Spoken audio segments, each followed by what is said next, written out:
కానీ నేను మీకు చెప్తున్నాను, ఇలాంటి డ్రామాలకి మనం పడాల్సిన అవసరం లేదు. దయచేసి పడకండి. నిర్ద్వందంగా దాన్ని తీసి పక్కన పెట్టండి.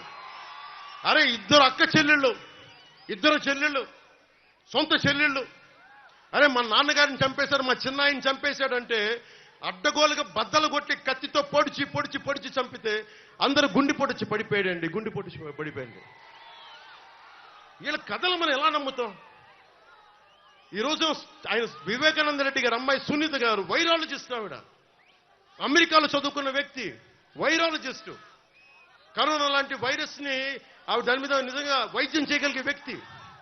ఆవిడ కూర్చొని నా తండ్రిని చంపేశారు, నా తండ్రిని చంపారంటే ఒక్క పోలీస్ అధికారి దాని మీద మాట్లాడు.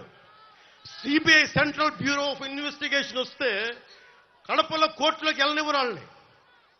ఇంత దారుణంగా ఉంటే మనందరం కూర్చొని చేతులు ముడిచి కూర్చున్నాం. మనందరం, మనకు పౌరుషం చచ్చిపోయింది, మనందరికి చచ్చిపోయింది.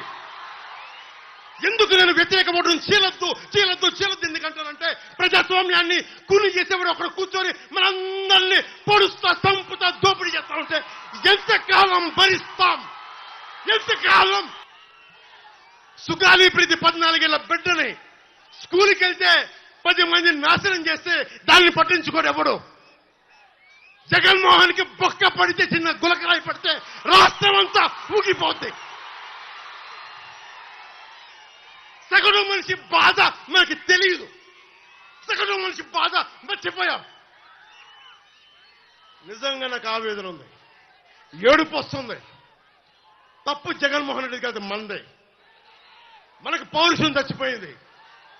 ఇందాక తెనాలో చెప్పినట్టుగా దాస్యం చేసే కంటే కూడా చచ్చిపోవడం మేలు. దాస్యాన్ని ఆపేద్దాం.